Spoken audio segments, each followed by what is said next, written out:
Hello there folks, it is TIJ Gaming and welcome back to our Formula 1 2012 career mode today with Lotus, and today we go to Spa, one of the possibly, in fact, the best track on the calendar, one of the dual races on the calendar, along with Monza, which comes up next, the British Grand Prix and the Monaco Grand Prix. But in my opinion, the Circuit de Spa-Francorchamps, possibly because it was the first race I ever went to see live. Funnily enough, it wasn't this race, it was the year after. I went to see the 2013 Belgian Grand Prix. I don't know whether I've just got that in my heart as my first F1 experience, so this track is just the best, but I do love Spa. Spa is a fantastic track.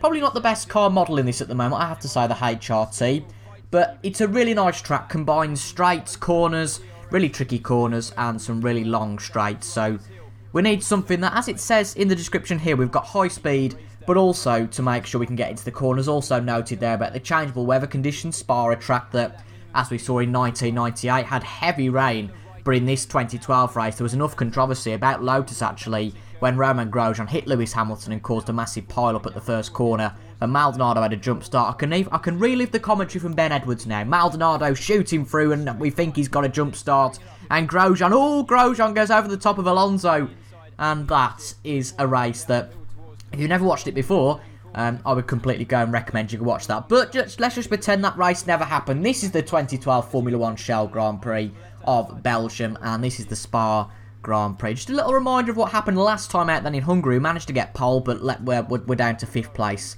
at the end of the race. But nonetheless, we picked up 10 points for the team, and we now lie in 9th place in the championship, with the team 20 points now off Sauber in the Constructors, and 2 points now above Mercedes after that result last time out. So let's try and catch up to Sauber as much as possible in this race. I reckon if ourselves and Kimi can both get a good result, then we can start to get up to that 4th place. But without any further ado, let's go to Q1.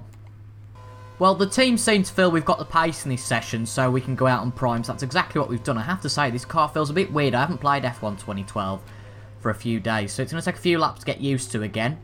But we're out on the prime tyres, so hopefully the team obviously think that we can make it through to Q2 on these primes.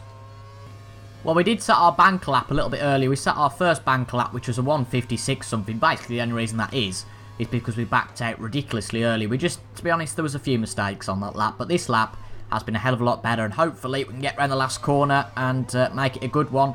We were purple in the first 2 sectors, but I don't think this sector's been quite as good, but it's a 151.3. It puts us 4th in between our old teammate Maldonado and Paul di Resta in the Force India. We might set one more lap, or we might come into the pits. It depends how good this lap is, but I think generally, as a general rule in Q1, this should be enough to get through. Well, it's quite clear here that the prime tyres aren't going to be enough. As you can see, we are way off anybody else, well, apart from the bottom 3 teams, but we don't want to start in 18th in this Lotus, particularly as we've got a qualifying objective of 2nd place. I find that absolutely bonkers. But we've got to really get through this session, so we're going to have to go out on the options. There's no choice but to go out on the options, and that's really frustrating now that we're going to have to set another probably 2 or 3 laps just to get through Q1 here.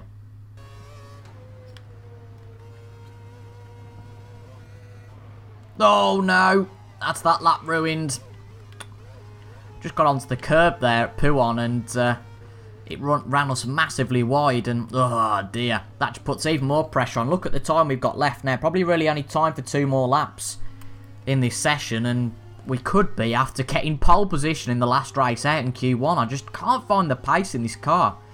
We're rugging it round the corners, but obviously in this sector we're going to be way off, but we were 2 tenths off in the first sector of Daniel Ricciardo's time, so I'm not sure what's gone on here, but we're going to have to produce the goods soon, or else we're going to be out in the first call of the first, what's the word? Well, the first opportunity, I suppose. Well, I think we can all agree we've spent way too much time on the track for a car that should be easily getting through Q1, but the team advised we went on the prime tyres, so that's what we did. Obviously, it wasn't anywhere near the pace of anybody else, and I think, to be honest, we're not going to be on the pace of anybody else here. I mean, look at this time. I don't think, unless there's a massive improvement, that we're going to get through to Q2 somehow. I don't know why, but we just can't extract any pace out. The car was 7 tenths back at the end of Sector 2, and we've pinned, the objective is to finish 2nd in this qualifying session. Well, unfortunately to Lotus, I don't think we're going to be anywhere near that, but we're going to have one more lap after this at least, but let's see if we can get any improvement. I don't think we will. We're certainly not going to get enough improvements to go through to Q2 at least. It's going to be an improvement, but it's still 4/10 off Daniel Ricciardo, so it looks like we could be the unfortunate casualty of this session. Just watch this not Q1, but this Sector 1 with me. Really, Kimmy, don't get in the way, thank you. But from what that looked like, the other cars were on prime tyres, so we can't even do it on option tyres. Yes, they can on the primes. It's amazing, isn't it? But for some reason, the car, I don't know if it's my controller or what, but it just seems to veer to either side on the straight. I don't know if that's making a difference or something, but look at how far we're going to be back on this Sector 1.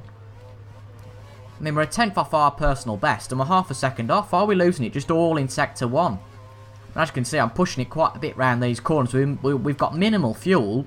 There's nothing else I can do, and it looks like it's going to have to be a bit of a 0 to hero in the race. I don't want to predict anything too early, but I think we're pretty much out this qualifying session. And that is going to be a big, big shock. 30 seconds left in the session. No, we're definitely out now. Went a little bit wide at P1 again. No point finishing the lap. And, well, would you believe it? In the Lotus, we are out of Q1, where our teammate basks in 7th place, over a second above us. We are going to be slammed after this. And rather than the defensive job we had to do in Hungary, it's going to very much be an aggressive job we've got to do here at Spa.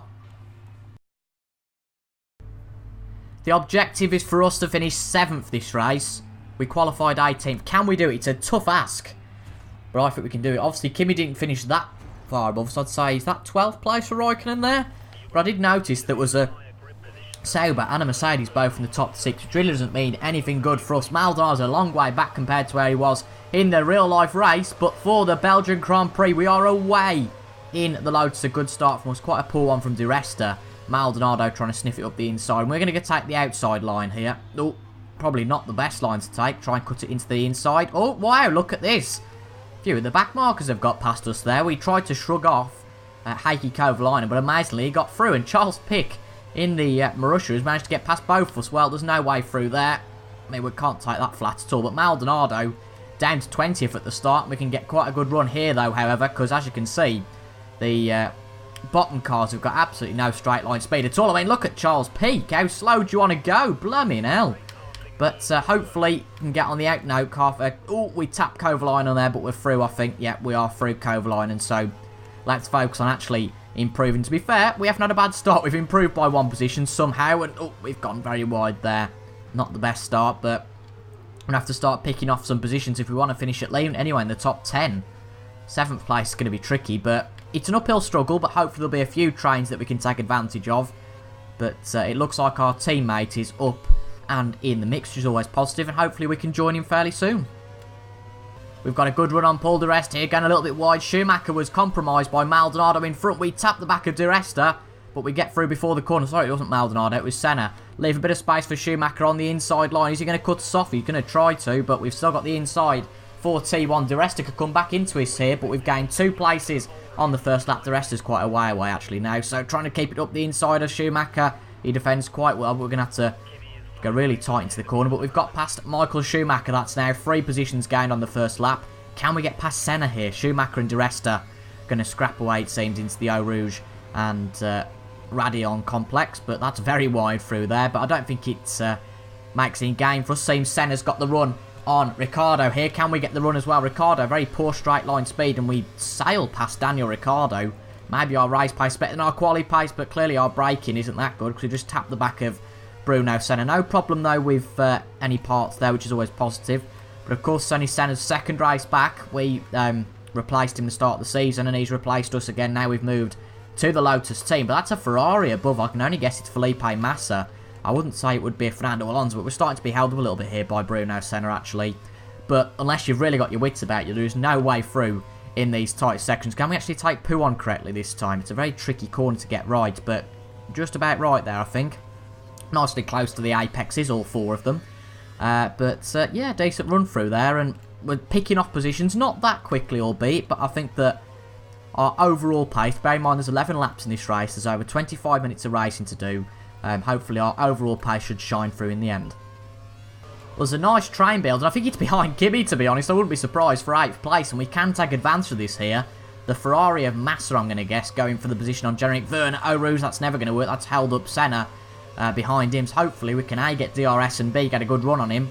But if we haven't got DRS, we might struggle. Have we got DRS? Yes, we have. But so Senna in front of us, and Senna's pulling away here. We've got that problem with the silly swirling from side to side on the straight. We've broke very well there. Senna being a bit unnerved, and once again, we can't really get past him. Well, dear, that was a bit of a slip, wasn't it? Lost a second or so there, and the train that was being built up in front with Bruno, Senna and the rest, it's just become a personal battle between ourselves and Senna now. We've took him offline, but the train's going to remain. Need to get in this place as soon as possible, though, just to get a bit of confidence. We did get past Schumacher and De Resta fairly aptly, but I think if we can take the Pouhon section well, which we really haven't, turn it in, good stuff.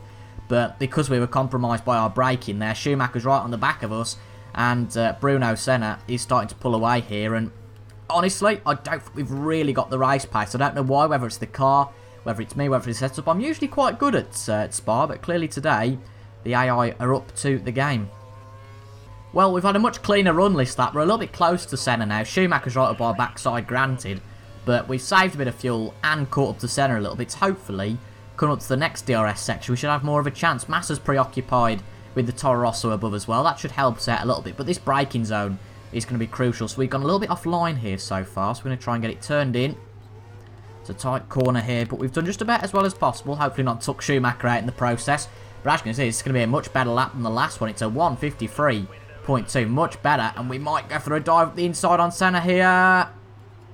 Oh, he's not really left the room, but we've done it. What a move that was. Just sometimes you've got to take the opportunity. We were quite a while back, but just about enough back to make that move stick. And that's another move made on our previous employer, and now it's the Ferrari, who could well be a future employer, who knows, but we've not really made that move at the best time, because Bruno Senna's right behind us now, but Schumacher might be battling with the Brazilian, so that's luckily allowed us to escape jail free. I really can't talk today, can I? But on lap 5 now, out of 11, pretty much mid-race. We've got to come into the pits at the end of this lap to change onto the prime tyres. We didn't have a good time with, I think it's fair to say, in Q1. But we're just going to have to deal with it, and hopefully we can come out, maybe gain a position or two on the pit stops, considering there's a train above us. I don't know if we'll be that lucky. But look at the top, man. That might well be Alonso. Alonso has just made leaps and bounds and just left the rest of the field. Here we are then. We've just come into the pits. Doesn't seem many drivers are coming into the pits this time round. I haven't seen many in the pits anyway, apart from obviously Seb Vettel there, who's just come past us. Can we jump Schumacher? Yes, we have. We've made sure we've kept the position to Schumacher. We've lost connection to the game server. How dreadful. But is that Maldon? No, that's Schumacher. Just a very tight corner out of here. But luckily, we haven't got pit assist on, but for some reason, it lets us have it anyway. But we're just behind Sebastian Vettel. To be fair, we're not that far behind Seb, but with the trains that are being built by Kimi Räikkönen, it seems that we might have a good opportunity to gain some positions on the undercut. But I did say earlier we haven't liked the primes very much, but this lap at least will allow us to get to grips with the tyres. And funnily enough, pardon the pun, get the grip on the tyres as well. Get some grip into the tyres and hopefully be a little bit warmer for the time that the other guys come out and have to spend the same amount of time warming up theirs.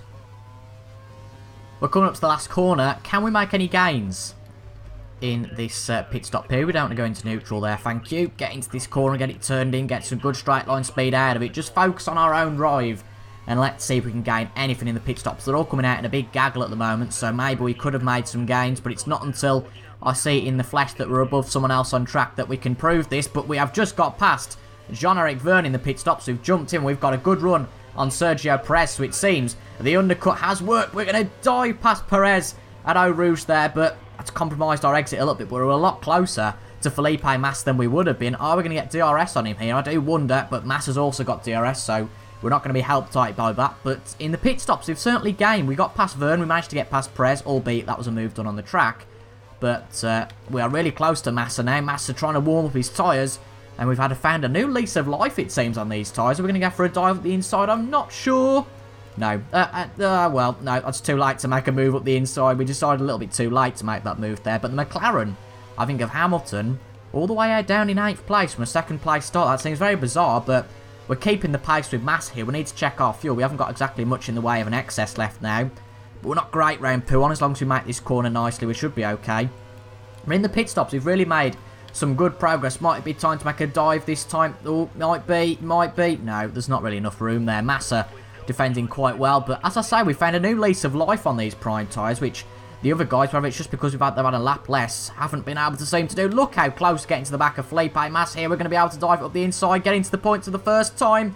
We'll leave him enough room on the outside. We're going to try and use our curves just to push us out the corner, and hopefully Perez will be the one to distract Massa now. And the next guy we're going after is Hulkenberg, but for a race that seemed to be quite boring, and really a race that we wouldn't get any points in, and we're going to go for the dive? No, we're not. For a race that we weren't really going to get any points in, it seems that we might still not do, because that was a very poor exit to the corner, but luckily we get away with it, and now we go after Nico Hulkenberg in the Force India for 9th.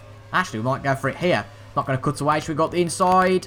We got the inside. Oh, we tapped the back of the front wing of Hulkenberg, but we've made the move stick, and there is our teammate who qualified quite a way above us, and crucially, we just need to finish 7th to meet the objective that's been set by the team. Well, I don't know how we've got DRS on Lewis here. I mean, look how far he's ahead. Must have been that we've gained quite a bit when the DRS activation zone was. I don't really know. But we have gained quite a lot. We were 2.2 seconds behind Hamilton and Kimi, I believe, at this point last lap. Perez still staying in touch behind us. Wouldn't it be great to beat our teammate here after coming from such a way back? That'd be brilliant. And to beat Hamilton as well. I don't know why Hamilton's this low down, but bear in mind, we are in the Lotus now. We're not in the Williams, so we can expect to be battling these sort of drivers. And I think what's lovely about this game and about this season is that Hamilton could genuinely finish in 8th. It's not like it's an underachievement, because the cars are all so competitive that anybody could win this. But it looks like, and I would guarantee, it's Fernando Alonso that is way ahead in this Grand Prix. Well, I think Raikkonen must have just been impeding Lewis a little bit, because coming up to the last lap now, and they've just started to pull away a little bit. Oh, goodness knows what happened there. Just turning a little bit too early. That's not going to help the tyres, is it, on entry to the bus stop chicane? But we've still got some hope here. If something dramatic happens, then we can go and finish in 8th or 7th. But Alonso charging at the front of the field. A really good race from him. It seems that everybody else is fairly close to us. But apart from that, Alonso is absolutely gone. But 2.7 seconds is the gap to 2.3, sorry, is the second. God, I can't get my words together. 2.3 seconds is the gap between ourselves and Lewis Hamilton at the start of this final lap. I feel like we're not really going to gain anything, but to be honest, I don't think the team can be disappointed. We started in 17th. We picked up 2 points. I don't think that's the worst thing in the world. It seems that well, I thought we were going to pick up 2 points, but Perez has just gone. Look at that pace. Jesus, and Massa could be coming now. Well, this is unbelievable. Let's try and chuck it up the inside of Massa. We don't want to lose that position, but it's going to be tight coming into this corner, but we're around the inside. A bit of a bombshell there, really, particularly because Sauber and the team were trying to fight in the constructors, but Perez, there was a bit of a gap that we left, admittedly, and he just flew through that. Wow. I think it might be our straight line speed that's let us down here a little bit. I mean, that's just been proven that, I know DRS is powerful, but not that powerful for him to just to whiz through. We didn't have that much of a compromised entry, so let's scrap the 9th place. I think they can still be happy with a point. I mean, to get anything from 17th on the grid, with the right drivers in front of us, well, the likes of Schumacher, Maldonado, it's got to be impressive, but it's been an interesting race, quite an exciting one, certainly more exciting than the Hungarian Grand Prix. That's probably the poorest race of the season so far, probably Spain as well was a low point, but it's not been a high point in this race. We haven't really hit our form with Lotus yet, apart from that pole in Hungary, but we've got some good tracks coming up. Singapore, Italy, Japan, some good tracks to make some good ground at. And as you can see, Alonso wins the Belgian Grand Prix. He was took out, of course, at the first corner of the real-life Grand Prix, so that's a little bit different, but he sets the fastest lap of a 1:51.4 at the end. Nothing that we could get anywhere near, and that just proves that we haven't really got the pace compared to the leaders here, but we come across the line nonetheless. We pick up a point, however, and we can be proud of ourselves. We raced well, made up a few good positions, made a few good overtakes, some exciting overtakes. I know we failed our objective, but it was going to be an uphill struggle all the way from 17th place, let's be honest, for the start of the Grand Prix. Let's see what the standings look like then from there. Actually, it was 18th, so even worse. It was Senna who qualified, Maldonado who qualified 17th, right, that makes sense. But the bottom 6 are way off. No DNFs in this race, which is always positive. So the 7 points for us there, 8 points for Mercedes. Oh my goodness me. Kamui Kobayashi finished 2nd. Well, Hamilton must have had a problem then for him to be all the way down there. But for, once again, a brilliant result from Sauber. and they're going to pull away from us in the Constructors once again, and Mercedes edge very, very near to us once again, only 1 point, and it seems our battle is more than likely going to be for 5th in this Constructors battle. But we stay in 10th in the championship, pick up just the 1 more point. If we hadn't have done, and Massa would have done, of course, we would have dropped outside the top 10. But it looks like a healthy battle for 6th place in this season. There's really probably from Perez down to Massa, I would say. There's 21 points between the 5 of us, the 6 of us even, and obviously Grosjean won't be in that battle anymore. So it's going to be interesting. Can we pick up a few good results and maybe finish 6th in the championship at the end of the season? That'd be a really good achievement, I think, considering how poorly we've done in some of the race. But the championship battle thrown wide open again between the top 3 of Alonso winning that match. That race. And Vettel and Button not doing so well. But that was a good race from us. It was a point. It wasn't a brilliant race, but we picked up some good positions, as I said earlier. Made some good overtakes, and that really is all that matters. So even though the team are disappointed, we've picked up a point, and a point could be crucial come the end of the season. So they're having the grumpy debrief. I don't know why I'm grumpy. I'd be quite happy with that. But the team very, very optimistic in their expectation. But nonetheless, we picked up a point. I'm satisfied even if the team aren't. But I've been TIJ Gaming, folks. Thank you very much for watching that video. If you got to this point, of course, make sure to leave a like down below if you enjoyed. Comment if you enjoyed as well. And subscribe for future Formula 1 content on the channel. Thank you for watching, folks. And I'll see you guys on Wednesday for the next one. Goodbye.